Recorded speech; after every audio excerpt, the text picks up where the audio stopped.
Bueno, saludos a todos. Hoy vamos a hablar de Ángel, pero en realidad hoy hablamos de él, pero en realidad esto es un tema que nos repercute a todos. Así que yo creo que para ir al grano, porque aquí siempre vamos directo al grano y rápido, lo primero que vamos a hacer es hablar con Ángel un poquito, pues también pues, para conocer quién es él y cómo ha sucedido todo esto. Bueno, pues primero de todo, muchísimas gracias por invitarme aquí y nada, yo soy una persona normal y corriente, un amante de los perros, un vigilante de seguridad también. Desde pequeño yo me he creado con perros y empecé en el mundo de la seguridad cuando vi que esta empresa Security Dogs trataba vigilantes de seguridad con perros. Entonces ya ahí fue lo mejor para mí. Ya desde pequeño me encargué yo también de formarme con el tema de los perros y demás, y una vez que entré a seguridad, en este servicio también, me dotaron de un K9, de un perro que ya pasó a vivir conmigo, ya era un binomio indivisible mío. Y la lástima que tuvimos la mala suerte de cruzarnos con lo que nos cruzamos aquel día en la Filomena y donde todo fue básicamente a mal puerto, por así decirlo. Bueno, pero bueno, que al final ha salido todo bien gracias a la ayuda también, ¿no? de tu abogado, de Jordi, que está aquí con nosotros, pero en principio para poner en antecedentes, aunque es un tema que en el mundo de la seguridad privada ya todo el mundo conoce, pero para ponernos en antecedentes, ¿por qué no explicas un poquito qué pasó ese día y meternos en el contexto, ¿no? De explicar un poquito qué fue la Filomena y el contexto del día. Sí, la Filomena, para empezar, estábamos ahí pues un día de servicio normal, lo que pasa que pues, cayó la nevada que cayó, muchos compañeros míos tampoco pudieron irse a casa por el tema de la nieve, nos quedamos ahí encerrados en los depósitos. La empresa lo que hizo, Security nos dio pues como un bono para ir a hoteles y demás que teníamos cerca donde podíamos ir con el perro, y yo estuve ahí exactamente 2 días. El primer día que tuve que irme andando y luego tuve que volver al depósito. Y ya luego el segundo día ya pude salir. El segundo día es cuando pasó todos los hechos.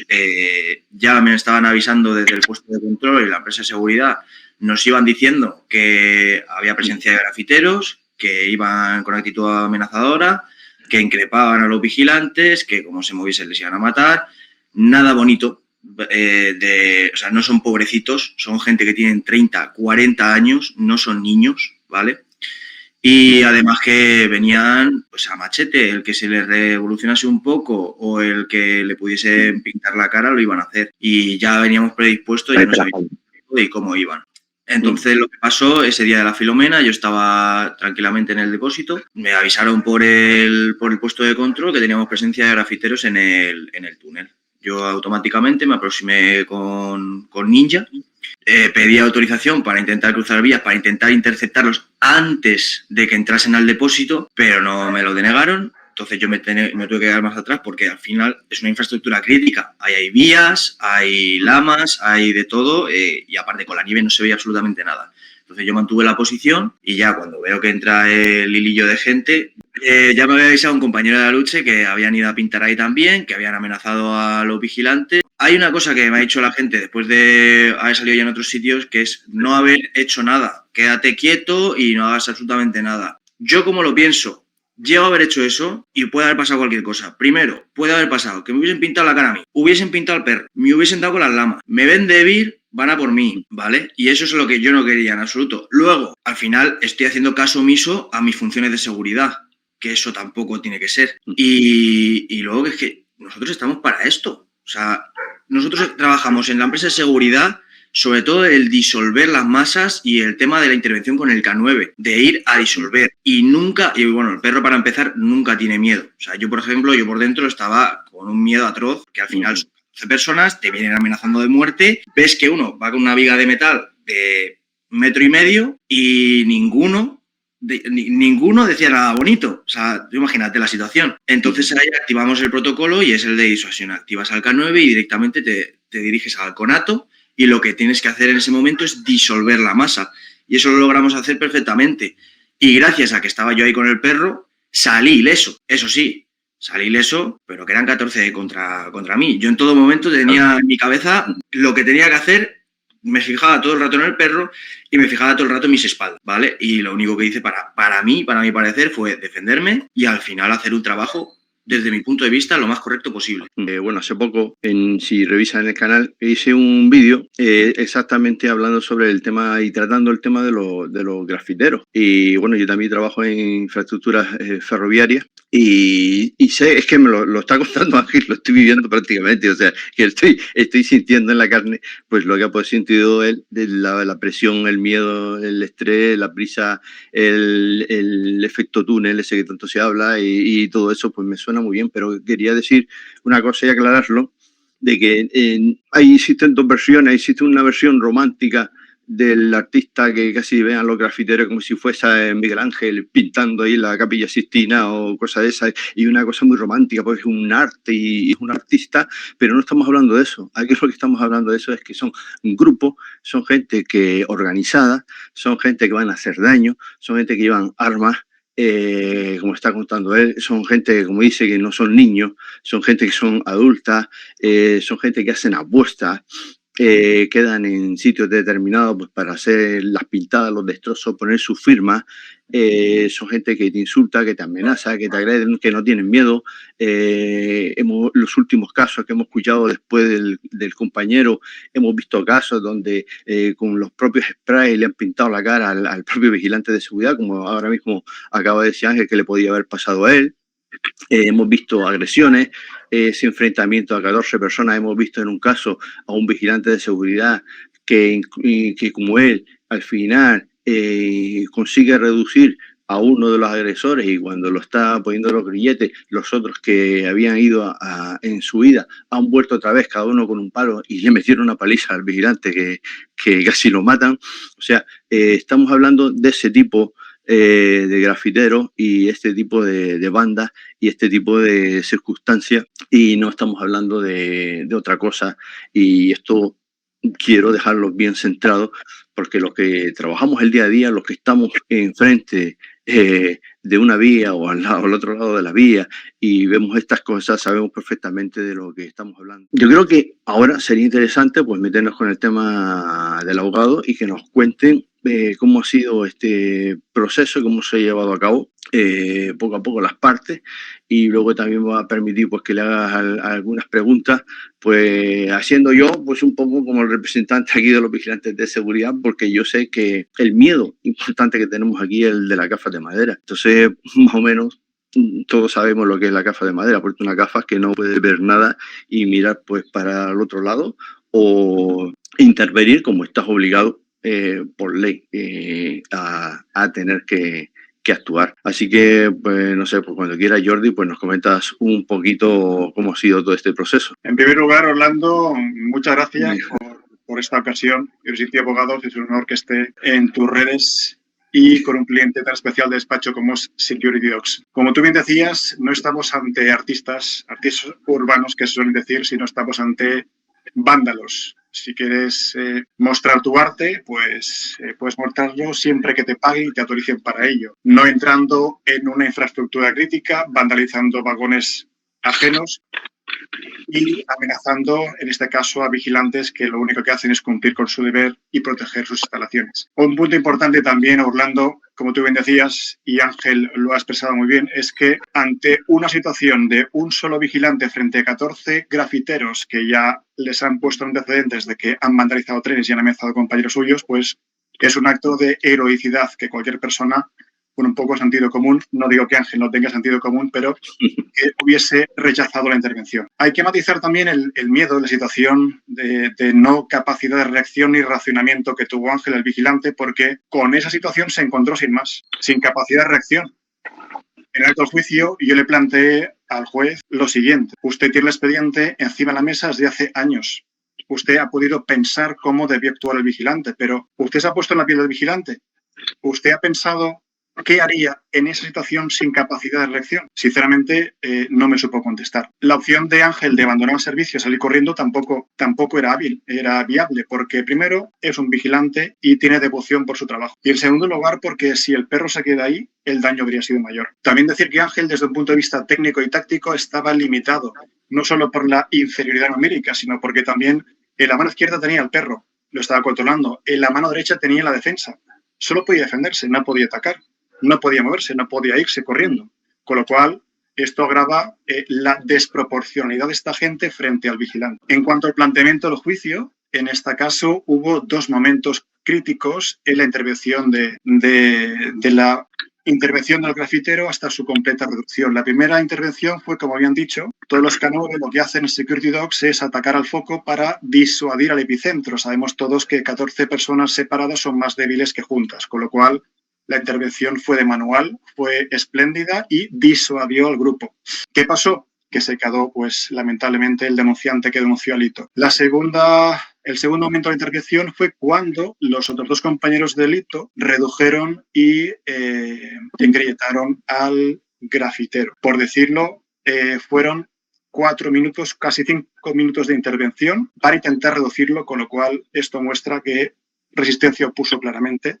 Los otros dos vigilantes pesaban más de 100 kilos. El denunciante creo que no llegaba a 60 kilos, con lo cual puedes entender que opuso bastante resistencia. A partir de aquí, la interpretación que hizo el juez de la juzgado penal de Madrid consideró que no era necesario reproducir las pruebas que aportamos nosotros periciales de peritos expertos en seguridad privada, de la unidad real española canina, también del jefe de la policía local de la unidad canina de Madrid, donde todos resolvían lo mismo. Es decir, la intervención de Lito fue, aparte de excelente y heroica, fue proporcionada y conforme a la ley de seguridad privada. Consideró que no era necesario que los peritos compareciesen a juicio para ratificarse sus informes. Es más, también solicitamos que compareciese el médico forense para que dictaminase que una defensa reglamentaria es imposible que cause una herida inciso-contusa. Como vosotros sabéis, lo máximo es una laceración o un hematoma, quizá, lo que puede hacer la defensa, con lo cual así podríamos justificar nosotros la no relación de causalidad entre la actuación del vigilante, en este caso Ángel, con el resultado lesivo. También declinó esta prueba porque su señoría entendió que ya sabíamos todos de medicina para delimitar si habían hecho causalidad o no. Yo, con todo respeto, dije, ni usted ni yo somos médicos, con lo cual es necesaria esta prueba. Pero el hito más importante fue que, a pesar de entender que nuestros peritajes no eran necesarios reproducirlos en el acto de la vista, sin embargo, el juzgado designó a un perito judicial que compareció en juicio. Y a preguntas de este letrado, el perito dijo que no vio lesión en la cabeza, que no vio en ningún momento que Ángel le golpeara con la defensa reglamentaria en la cabeza y que tampoco vio sangre en toda la grabación que se puso en el acto del juicio. Curiosamente, en la sentencia no se hizo mención a esta respuesta de su perito, como curiosamente tampoco se hizo mención al informe de servicio que presentaron los otros dos vigilantes, compañeros de Lito, que terminaron la intervención reduciendo al grafitero. En este caso, el informe de intervención de esos vigilantes decía literalmente que durante ese lance se produjo la brecha. No decían que se la produjeron ellos, sino que se la produjo el grafitero oponiendo resistencia. Con lo cual, tampoco hizo referencia alguno a este informe en la sentencia. Lo que pasó en el acto del juicio es que cuando yo pedí a los vigilantes, a los otros dos, que se ratificaran el informe, que su señoría me dijo que no hacía falta, que no podía constar esto en acta. Y yo repregunté y digo, ¿se afirma ratifica usted en su informe? Sí, contestaron que sí, pero tampoco dejaron muy claro en su declaración los dos compañeros de Ángel que la brecha se la produjo el denunciante en su propia intervención. ¿Vale? Caso curioso, la sentencia recoge que ante la ambigüedad de los compañeros de Ángel, deja la puerta abierta a que sean denunciados por falso testimonio. ¿Por qué? Porque evidentemente en su informe dicen claramente que la brecha se produjo durante su intervención, pero sin embargo de su declaración el juez entendió que no quedaba acreditado completamente que eso hubiera sido así. Teniendo, por lo tanto, dos realidades distintas, la primera, antes de conocer la denuncia, que decían que la brecha se produjo en su intervención, y la segunda, que lo dejaban claro en el acto del juicio, dejó la puerta abierta a que sean denunciados por falso testimonio. Con lo cual, la consecuencia jurídica inmediata de esto será, si les denuncian y salen condenados, sentencia condenatoria penal firme, el efecto jurídico inmediato es que seguridad privada abre expediente e incoexpediente para retirar legislativo. Los dos otros compañeros de Ángel intentando reducirle durante más de 4 minutos, entre 4 y 6 minutos, dos personas de más de 100 kilos, con una persona que quizá era de 60 kilos con máximo, 70 máximo, con lo cual se la produjo él, sí, pero no voluntariamente, sino intentando zafarse de la reducción. Y además, Jordi, otra cosa, yo le pedí a la juez en este caso que mirase por favor el vídeo en cámara lenta. Si es que además Le dije, por favor, mírelo en cámara lenta para que vea usted que yo no le he propinado ninguna brecha en la cabeza a este señor. Sí, de hecho, Orlando, eso se ve claramente en el vídeo. Cuando lo pongas, se ve que Lito, evidentemente, usa la defensa. Si quieres, vamos a hacer una cosa. Lo tengo en el vídeo por aquí. Y Pero lo verás que que le golpean la cabeza en ningún momento. vamos a ver si... espera, aquí yo creo que es mejor. Vamos a ver y lo podéis comentar. ¿Qué ha pasado aquí? No, estas son las imágenes. Si queréis vais comentando qué es lo que pasa en cada momento. Ahí, por ejemplo, se pusieron a tirar botes de spray y piedras al control. No, destrozaron control, lo destrozaron. Sí. La lama de 1,5 metros que llevaba el susodicho. Y nada, ahí ya me estaban amenazando todos. Yo ya activé al K9 y ya me fui a por ello directamente. Este chico que sale corriendo es el primero que me intentó dar con lo que llevaba en la mano, que eran los botes de spray. Y aquí va en cámara rápida, pero es que si lo pones en cámara lenta, se ve perfectamente que en ningún momento le dé la cabeza. En ningún momento. Además, yo estaba muy seguro de lo que estaba haciendo. Sabía perfectamente lo que tenía que hacer y lo que no. Y vemos que hay otros 2 compañeros más, ¿no? Que luego llegan a tu ayuda. Consigo tirarla al suelo, ya van los compañeros y yo automáticamente lo que me pongo es a cubrir las espaldas a mis compañeros porque según ellos desaparecen del plano, empezaron a tirarnos piedras y empezaron a tirarnos botes de spray y bueno, y amenazando todo lo que te puedas imaginar, todo lo malo. Tengo que decirlo yo, Orlando, las imágenes, hay una vez que los 2 compañeros proceden a la reducción, los grafiteros intentan darse la vuelta y volver otra vez hacia adentro del depósito, pero ahí ya lo ven al perro de frente, se encuentran con Lito de frente custodiando a los compañeros y es cuando ellos deciden irse. Luego ya destrozan control, pero lo destrozan a niveles pues tirando piedras, botes, o sea que lo dejan totalmente destrozado control a la salida, pero querían volver a entrar, menos mal que bueno, vieron al perro y al Lito y en ese momento se dieron media vuelta y decidieron que no lo iban a hacer. Pero vamos, lo que se ve en las imágenes es que es terrorífico, un tío con un palo, una viga de hierro que va hacia ti y pues es que es increíble, increíble. Es que hay toque de queda, que no tienen que estar ahí, que yo estoy trabajando, que perfectamente tendría que haber estado en mi casa tranquilo, sin hacer nada. Es que yo creo que por cuadrante tampoco te tocaba estar ahí, lo que pasa es que como tenías... No me tocaba, sí, pero... Hago bien mi trabajo, consigo disolver, conseguimos detenerle, la policía la llamamos, no vino la policía, no podían acceder a... No. ¿Podían? Sí, estoy escuchando a Ángel que está hablando de palabras técnicas, pero tenemos al profesional aquí. ¿Nos podría explicar eso cuando él habla de disolver y todo eso? Explicarnos cómo es la técnica, qué es lo que se hace, para qué sirve el perro, vamos, en esos servicios. Y a ver si me lo vende bien, que al igual nos interesa en otros servicios tener guías caninos también. Vale, pues bueno, un poco... Te explico, es muy sencillo. Un poco la diferencia que marca el trabajo con perros desde nuestra empresa. Primero que son binomios indivisibles, es decir, un número de tip va a un número de chip. Después que se traza una estrategia y unas tácticas sobre la labor que van a desarrollar tanto el vigilante con el perro, en dónde las van a desarrollar. Es decir, no es lo mismo intervenir en el Estadio Santiago Bernabéu, que intervienes con 100.000 personas a tu lado, que una intervención, por ejemplo, en los depósitos de metro. Que en los depósitos de metro, evidentemente, la táctica es, si te encuentras un grupo fuerte, es intentar. Tácticas son situaciones que simulan la realidad sin serlo y que van a ayudar al compañero y al perro a desenvolver en situaciones reales. Esta táctica ya la habían entrenado, tanto él como su perro. Es decir, si tú eres un grupo grande, si te quedas quieto, corres el riesgo que te rodeen y ahí ya estás perdido. Entonces, lo que hay que hacer es dirigirse directamente al epicentro, como ha dicho antes Jordi. En ese momento, el grupo se disuelve y cuando están separados ya son muy débiles delante de un vigilante con un perro. Ojo, no así delante de un vigilante solo que pueden encargarse, pero con los perros no se atreven. Wow. Básicamente es eso.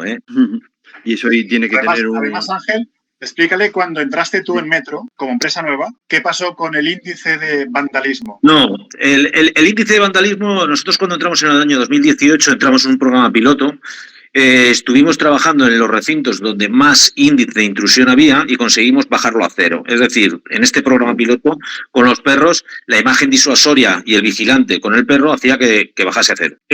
Yo creo que esta intervención que tuvo Lito llevábamos muy pocos meses, por no decir alguno, 1 o 2, trabajando para Metro, y yo creo que se confundieron un poco los grafiteros, porque entraron en un depósito en el que pensaban que no había perro. A partir de esta intervención que tuvo Lito, os puedo decir que en todos los depósitos de la Comunidad de Madrid se bajó a un 99% el índice de intrusión, pero no solo en el turno del perro, sino en el turnos en general. ¿Qué quiere decir? Que este acto de heroicidad que tuvo un vigilante de seguridad con su perro, de buen hacer, de conocer totalmente a su perro y cómo intervenir, hizo que el índice de vandalizaciones en Metro bajase a un 99%. Pero te repito, no en el servicio con perro, que era prácticamente no había ni intrusiones, sino en el servicio en general. Y nos dimos cuenta también que es que lo que hacían ya a partir de esta intervención fue que nos observaban,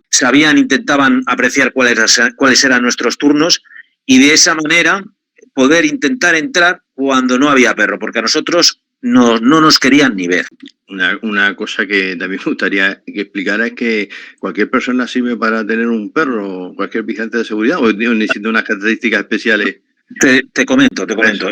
En principio es fundamental para nosotros que el vigilante de seguridad sea un amante de los perros. Evidentemente, bueno, tanto tú como yo sabes que el curso que obliga la ley a los vigilantes de seguridad es un curso de 20 horas, es un curso muy pobre en el que realmente no podemos enseñar absolutamente nada. ¿Qué es lo que hacemos nosotros a través de Security Dogs? Es preparar tanto al binomio, el perro y el guía, en un curso de adiestrador. Al final son adiestradores, vienen a entrenar con ellos asiduamente, entrenan desarrollos tácticos, incluso llegan a entrenar pues lo que les puede pasar en cada servicio.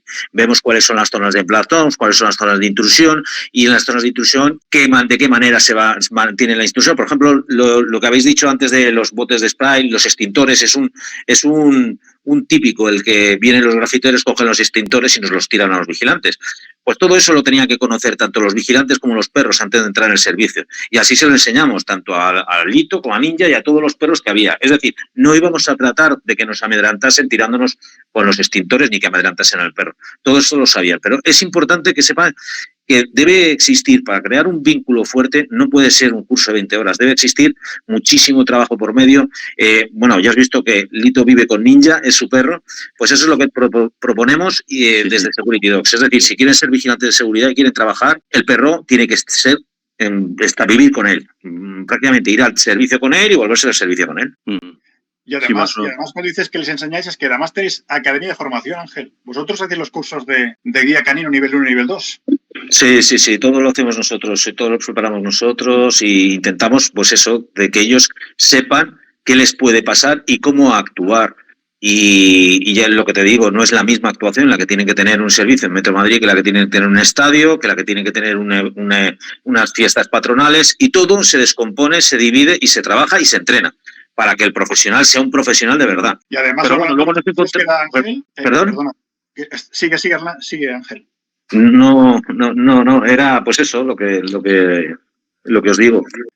Te lo decía Orlando porque si hay gente interesada en formarse como guía canino, Ángel da cursos y además nosotros al despacho damos la parte jurídica. La jurídica desde el inicio de la actuación hasta el final, hasta que hay sentencia, para evitar cometer errores que luego en juicio te puedan repercutir en tu contra, como por ejemplo lo de los vigilantes que no ratificaron su informe y están expuestos a falsa denuncia, con lo cual es algo muy concreto, que no te vale con la simple lógica de vigilante de seguridad, sino que tienes que saber de qué van los perros y cómo actuar con un perro, porque es más responsabilidad, porque tienes una arma, por decirlo así, que puede causar mucho daño si no eres coherente con él. Sí, una cosa, al hilo de lo que habías hablado antes, Orlando, de que hablábamos de que eran bandas organizadas. Bueno, este señor, que bueno, no voy a decir el nombre, este señor que firma al monje, este señor ha escrito un libro y en este libro cuenta sus fechorías contra los vigilantes, así como los policías, cómo les pintan la cara, cómo les hacen huir, cómo se ríen de ellos. Y tenemos que aguantar, los que estamos en el sector de la seguridad, que este señor, bueno, por llamarlo de alguna manera, porque es coaching de trabajos al aire libre, este energúmeno nos vaya dando lecciones de cómo hacer huir a los vigilantes, cómo les pintan la cara y se ríen de ellos, cómo a uno le afeitan la cabeza cuando están trabajando. Esto es lo que nos cuenta este señor en su libro. Y cómo hace correr a la policía. Todo esto nos lo cuenta este señor en su libro, que tampoco voy a decir el nombre del libro porque ya no le voy a dar más publicidad. Pero bueno, quien lo sabe que es uno de los grafiteros que más ha pintado en la Comunidad de Madrid desde hace 20 años. Tampoco era un niño, era un chico de casi 40 años. Un dato importante, Orlando, es que en el atestado que instruyó, la Guardia Civil le preguntó ¿y qué hacía usted ahí? Y su respuesta fue que había quedado para hacer fotos a la nieve porque le gusta hacer fotos y le gusta la nieve. Y el razonamiento que puso el Guardia Civil en el atestado, ya sabes tú que no razonan nunca, porque simplemente se limitan a recoger datos objetivos. Le sorprendió tanto la respuesta del denunciante que le repreguntó, y disculpe usted, pero si a usted le gusta hacer fotos y le gusta la nieve, ¿no hay parques en su población para hacer fotos que tiene que usted coger el coche, recorrer 60 kilómetros en toque de queda, entrar y forzar la entrada en instalación crítica? Luego, vandalizar vagones, romper cristales, amenazar a vigilantes, pelearte con un vigilante para hacer fotos. Y luego reconoció que era una quedada montada a través de Internet para cuyo objetivo era vandalizar trenes. Entonces, dígame usted si esto es lícito o no, porque aquí el denunciado era Lito, pero estamos partiendo de la base de que la conducta del denunciante también era ilícita. Sí, la cuestión que quedó por resolver también. Estos personajes venían de otro depósito que está situado aproximadamente a 2 kilómetros. Nosotros recibimos aviso habían amedrantado a los vigilantes, ahí no había perro, los habían puesto a todos en fila, le habían vandalizado cientos de metros de trenes y venían por el tunelcito tan tranquilamente vandalizando todos los trenes que había. Y eran realmente agresivos. Yo tengo la suerte de tener, entre comillas, de tener una de las actuaciones que hubo en el depósito de Aluche, que estaba al lado de y es realmente patético ver cómo trataron y el trato tan vejatorio que se llevan a los vigilantes de seguridad por parte de estos energúmenos. Es de verdad horrible, horrible. Y curiosamente fue condecorado tanto el perro como Lito por la actuación. Sí, mencionados. Decimos condecorados, son menciones honoríficas que se les dan. Más que condecoración, son menciones honoríficas. Realmente es mención honorífica, sí. Mención honorífica el día de la seguridad privada, o bueno, puede ser el día de la seguridad privada, puede ser otro día, pero normalmente se entregan el día de la seguridad privada, ¿no? Exactamente. ¿Y qué dijo la policía cuando llegó al lugar? ¿Qué fue? ¿Policía Nacional, Guardia Civil? ¿Qué fue el...? No llegó Policía Nacional, no llegó al lugar directamente. O sea, yo creo que llegó el SAMUR, pero llegó 1 hora o 2 horas después, ¿no? Pero policía no por la nieve. Por la nieve, es que estaba paralizado. En Madrid estaba... Bueno, en la intervención ya habíamos llamado a la policía y no vino. ¿Cómo van a venir? El atestado lo instruyeron a raíz de la denuncia que presentó el grafitero contra el vigilante. A raíz de aquí, el Guardia Civil hizo ese razonamiento. Si a usted le gustan las fotografías y la nieve, ¿por qué entra ahí, vandaliza, amenaza, pinta? Vaya usted a su pueblo, salga a un parque y haga fotos ahí. Sentido común. Es coaching del aire libre, es el susodicho. Coaching del aire libre, aprende a hacer actividades al aire libre a la gente. Le voy a comprar el curso yo. Sí. Qué fuerte. Es brutal. ¿Y si sabe algo de los grafiteros? ¿Les ha pasado algo? ¿Han tenido que hablar por lo que ha pasado?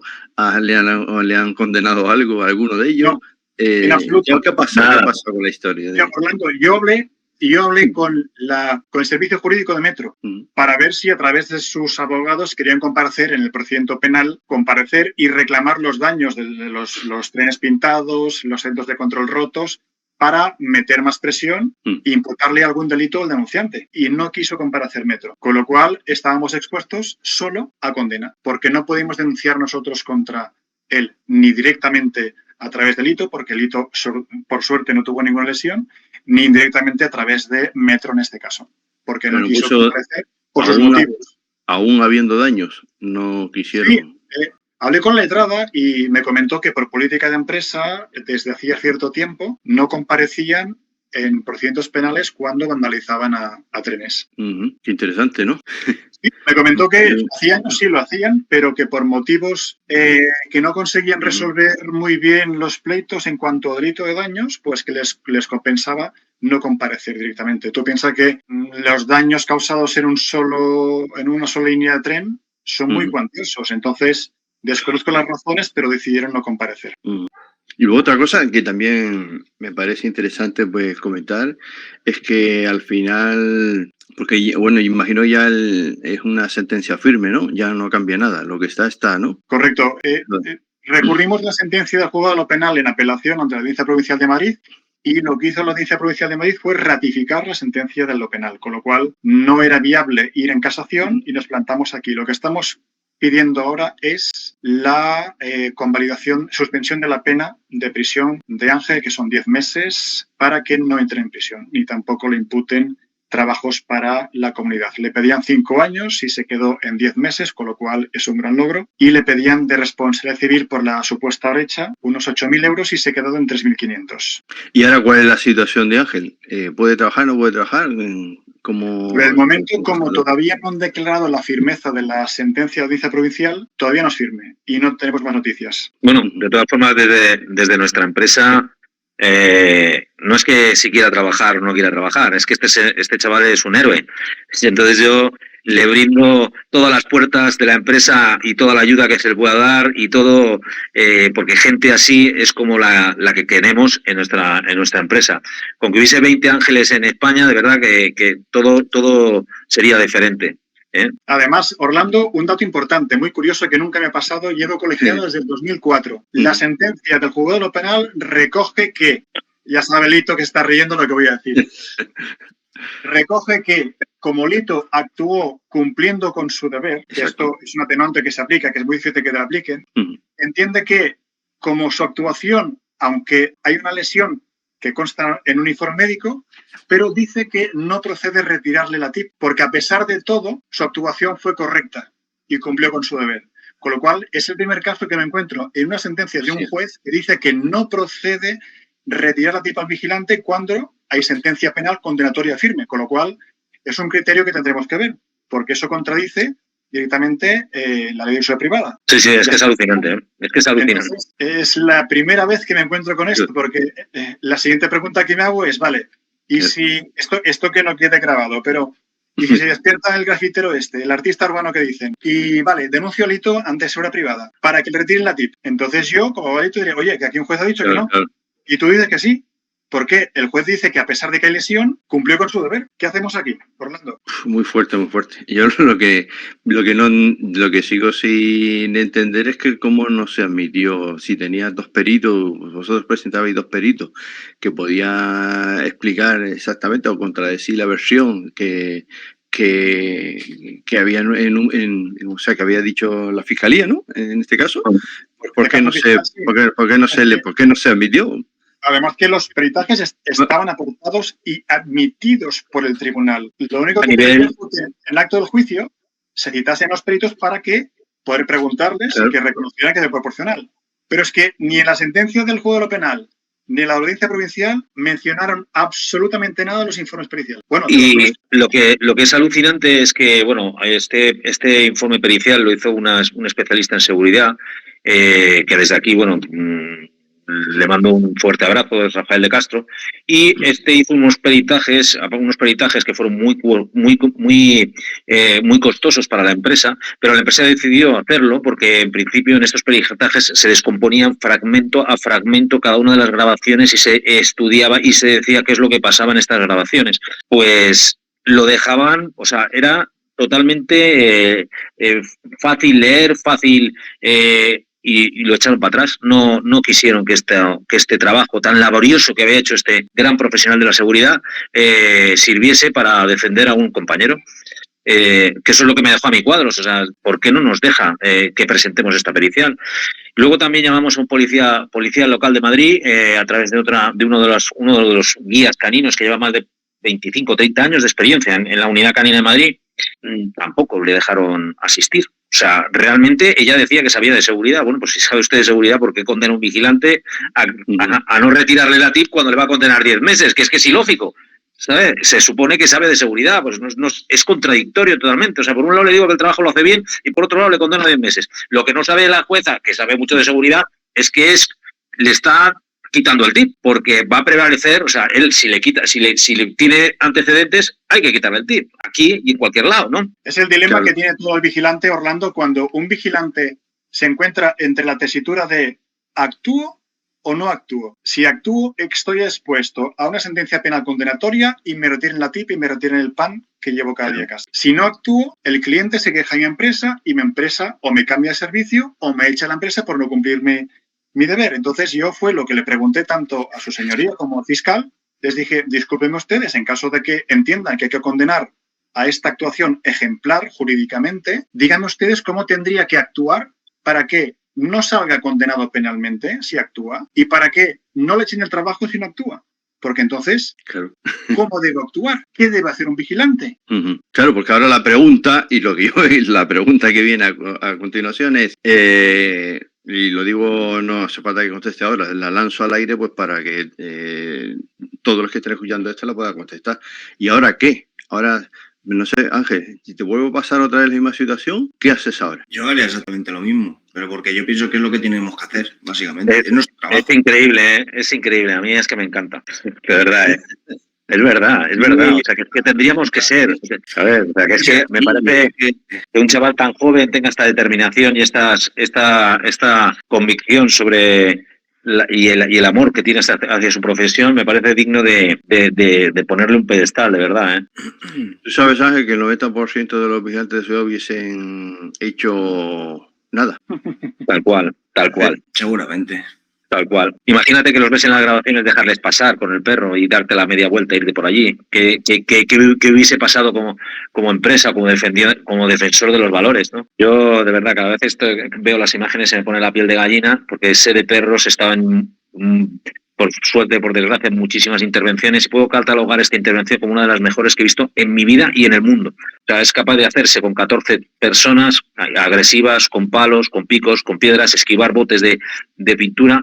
De verdad, y lo digo, o sea, con la experiencia que tengo, o sea, que es de las mejores intervenciones que he visto yo con perros en la vida, en todo el mundo. Y llevo toda la vida en esto. Y solo, Ángel, porque no sabía si los compañeros porque yo muchos adiestradores te pueden decir, oye, sí, no, es que yo soy adiestrador. No, una cosa es ser adiestrador, que yo lo soy, y otra cosa es dedicarte a la seguridad, que no tiene nada que ver con lo que se comulga en el mundo del adiestramiento. La seguridad es algo diferente.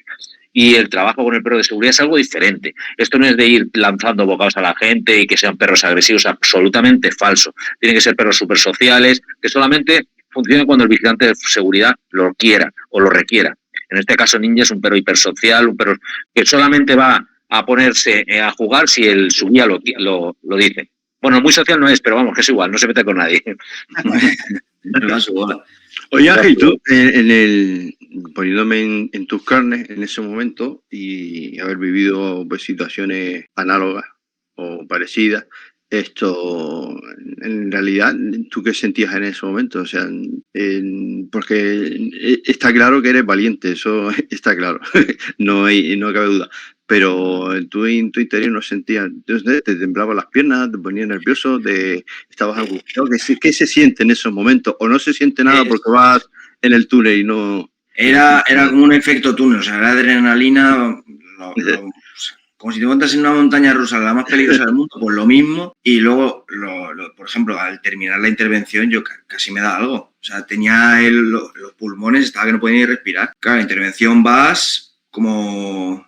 sabes lo que tienes que hacer y tienes la vista bien puesta de lo que puedes hacer, lo que no puedes hacer y de ahí no te desvías. Pero una vez terminada la intervención yo casi me desplomo en el suelo del agotamiento físico y de la tensión de la situación y todo.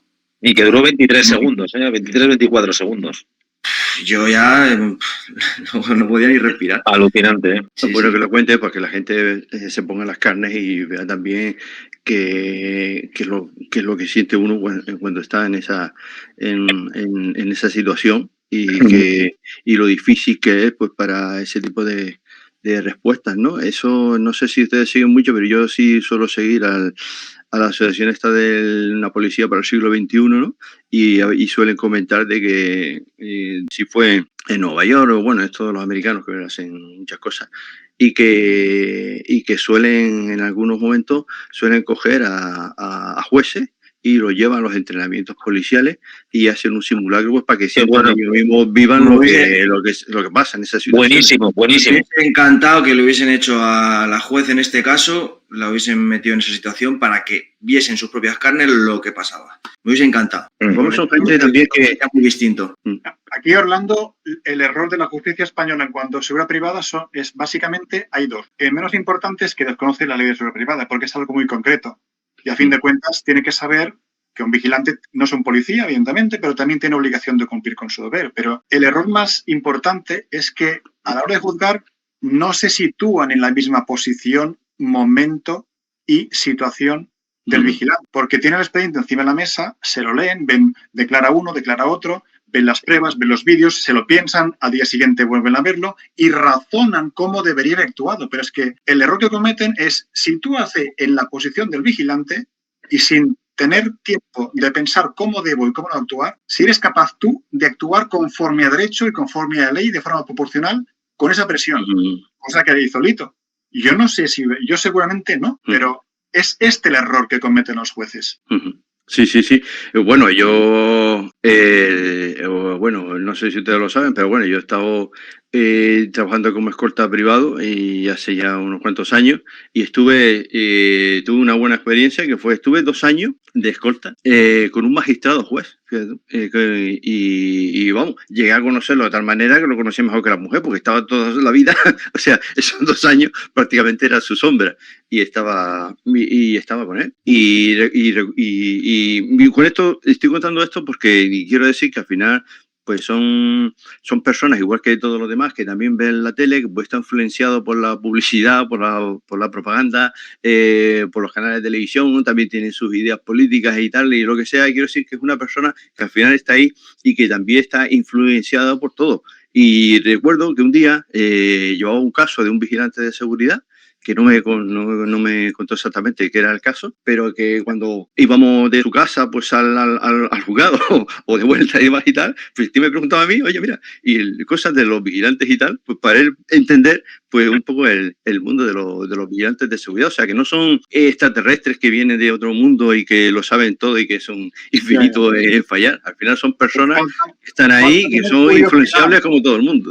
Falta que en este caso la justicia tenga curiosidad para el mundo de la seguridad privada.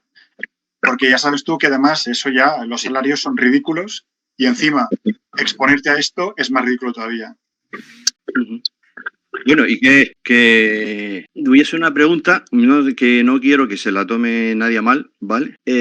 Porque no es agradable la pregunta que voy a hacer, pero sí me gustaría, para callar bocas, pues a todos aquellos que dicen de que si el juez o jueza, no sé lo que fue, si al final pues resulta que ha puesto esa condena de 10 meses porque algo habría hecho, ¿cómo se le caería la boca a esas personas? ¿O qué es lo que reprocháis en esta sentencia? Y para decir, no estás totalmente equivocado, esto fue así. Si me permites, primero dar un punto de vista jurídico, luego sin perjuicio lo que diga Ángel. Perfecto. Jurídicamente, sí. Para que haya una condena por una lesión, tiene que haber un nexo de causalidad entre la conducta del vigilante y el resultado lesivo. Esto es lo que marca la ley. En este caso, entre la conducta delito y el resultado lesivo no hay ese nexo de causalidad. ¿Cómo lo justificamos? Pues, evidentemente, viendo las imágenes de cuando el vigilante en cuestión usa la defensa reglamentaria.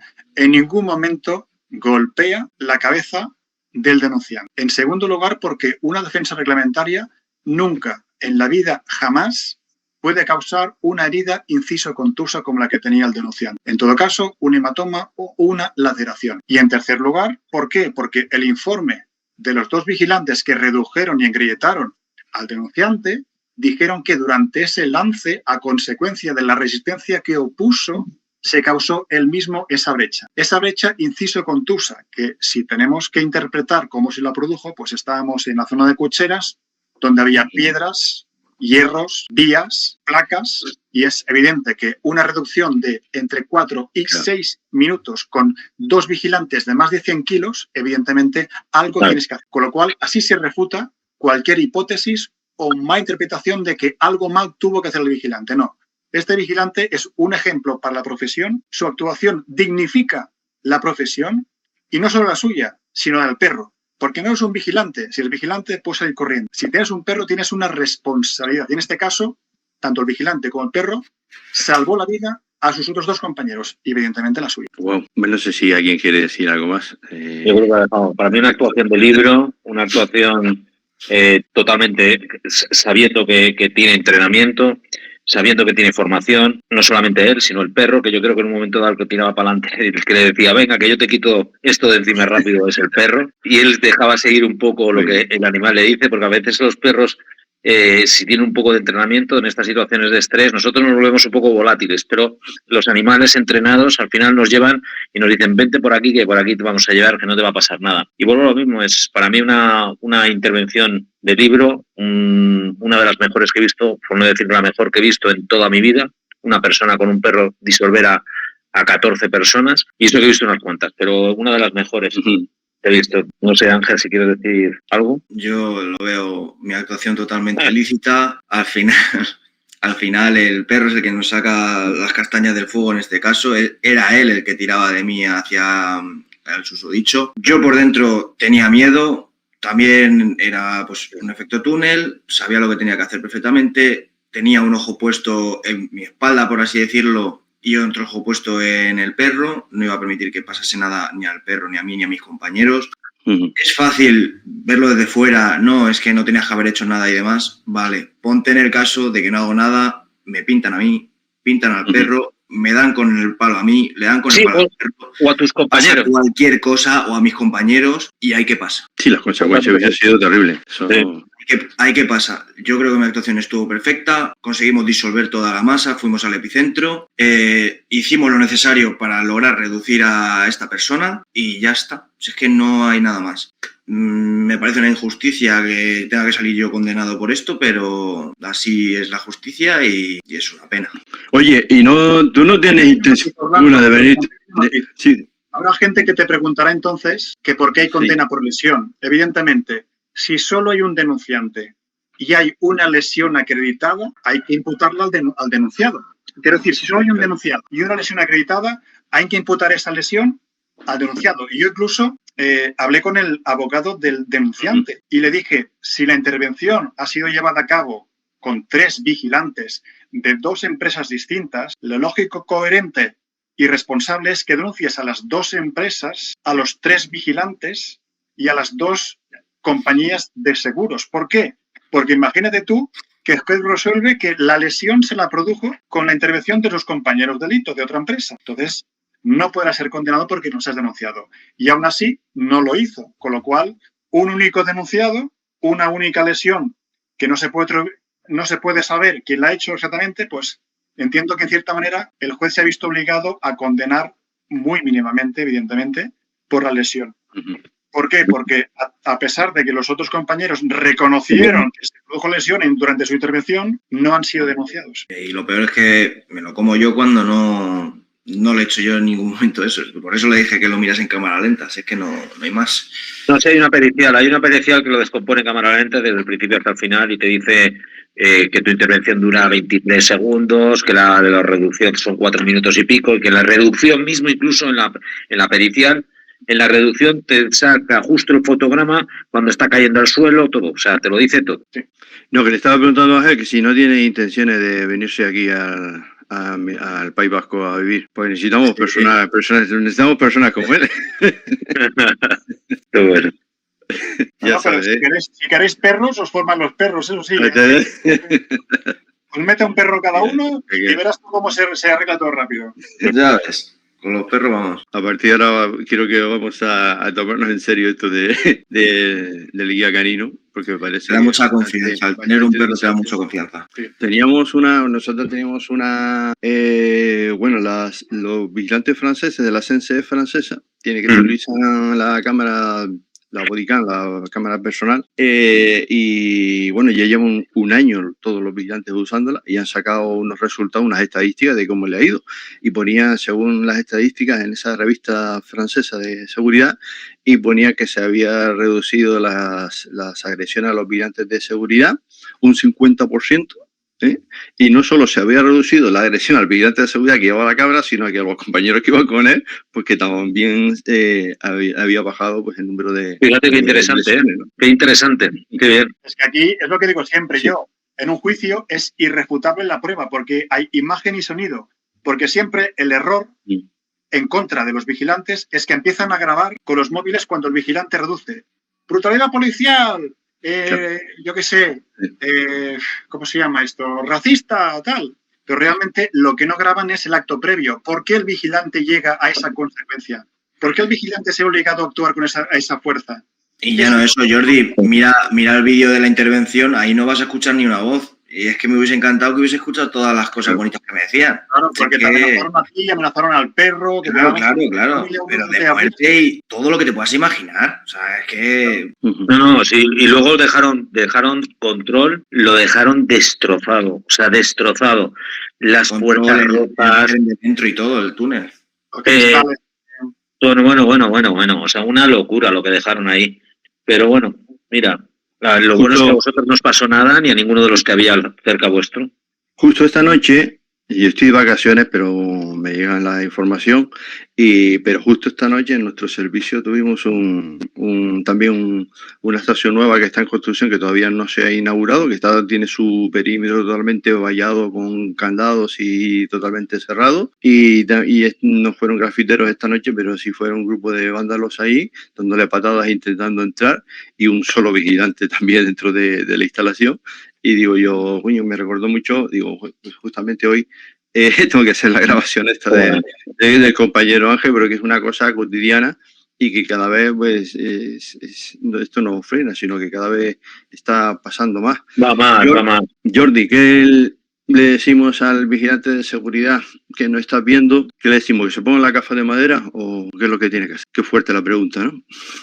No, fuerte no. Y es que ya, cuando has hecho la pregunta de que te he preguntado, Ángel, y si te volvería a pasar, ¿qué harías tú? Yo ya sabía que respondería.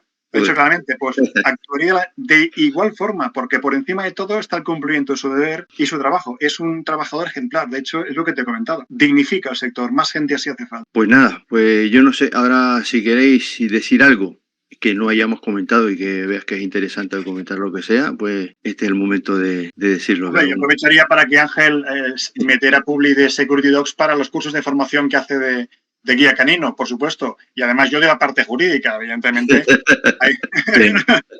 Bueno, sí, nos pareció, o sea, los cursos de guía canino los llevamos dando un montón de años y me pareció súper importante que los propios vigilantes tuviese una formación jurídica, por eso yo metí a Jordi dentro de estos cursos, no solamente para que aprendiesen el manejo del perro, sino para que aprendiesen a defenderse de manera legal y tuviesen un pequeño apoyo legal. Por eso me parece súper interesante desde que Jordi nos está dando el bloque jurídico dentro de los cursos de guía canino. Fíjate que nos da un bloque jurídico dentro de los cursos de guía canino, pero es que es súper gratificante y súper interesante y súper bueno para los guías caninos, bueno, para los vigilantes en general, conocer todo lo que les ampara la ley, cómo decir las cosas, etcétera, etcétera. Sí, estoy muy, muy contento con este tema. De hecho, lo que les digo a los alumnos, Orlando, es que el curso de guía canino que organiza Security Dogs no pretende, desde un punto de vista jurídico, que se aprendan palabra por palabra todos los artículos del Código Penal, de la Constitución, sino simplemente que se queden con los conceptos. ¿Por qué? Porque cuando tengan que actuar de manera inconsciente, actúen conforme a la ley, pero no al literal de la ley, sino al sentido, a la finalidad que quiere dar este sentido a la ley privada del Código Penal y la Constitución. Y a partir de este razonamiento práctico es como los vigilantes aprenden a actuar sin pensar de forma inconsciente, pero conforme a la ley. Perfecto. Ángel, ¿quieres despedirte, decir algo? Nada, que muchas gracias por haberme invitado a tu canal y espero que también esto sirva de precedente, que los vigilantes de seguridad también que tienen ganas de trabajar y quieren lo que es hacer las labores dignas, pues que también me tomen un poquito de ejemplo. No siempre salen las cosas bien, pero sí que hay que obrar como pues como se debe, y hay que hacer seguridad real en todos los sitios y bueno, que a por todas, si pasa otra vez estas cosas. Jordi, ¿tú piensas que el sistema que tenemos aquí en España es demasiado garante con los delincuentes y poco con los que están para evitar que estos actos se produzcan, vamos, o para defender al ciudadano? Yo haría la pregunta al revés, Orlando. Yo diría, nos preguntaríamos si el sistema jurídico actual español es suficientemente garantista para los vigilantes de seguridad. El primer ítem que tenemos que conseguir todos es que nos equiparen a las fuerzas y cuerpos de seguridad del Estado en cuanto a protección. Eso es lo primero que tenemos que conseguir. Y un hito también importante sería que consiguiera seguridad privada homogeneizar un criterio para que los vigilantes en su dotación fuera obligatorio llevar una webcam que grabe sonido e imágenes, evidentemente regulado en cuanto a custodia de imágenes, registros, tal. ¿Por qué? Porque se graba, es la única forma de tener constancia desde el inicio hasta el final de la intervención, porque siempre lo que sale en televisión es sesgado y manipulado y mal interpretado, con lo cual, si se escucha y se ve la previa provocación al vigilante, la única consecuencia jurídica es que salga impune porque habrá actuado conforme a derecho.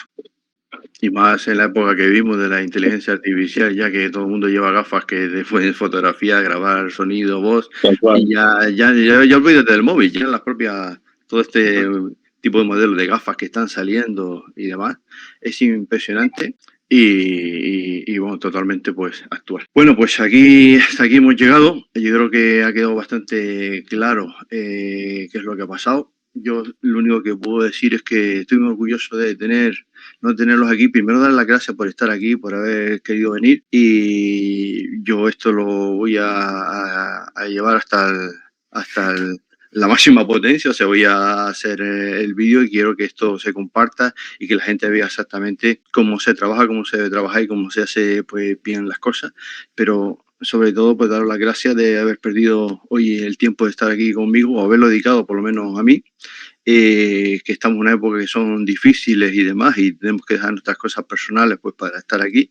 Y para mí es bastante importante e interesante que estuvieras aquí y tener este testimonio con tranquilidad, con pausa, como somos los canarios, no aplatanado, pero sí con pausa y con tranquilidad, y que podamos ver exactamente pues qué fue lo que sucedió, qué es lo que pasó, y sobre todo porque servirá pues para que muchos también pues vean cómo está la situación y tomen el ejemplo de Ángel, pues para poder actuar, porque la calle pues también está cada vez más difícil. Y bueno, sinceramente pues le doy las gracias a todos. Pero no hemos perdido el tiempo, lo hemos invertido, que has dicho perder el tiempo, no, invertido, que es distinto. Muchísimas gracias, Orlando, muchísimas gracias por darnos la oportunidad de estar contigo. Venga, pues como decían en Hill Street, nos vemos ahí fuera, ¿eh?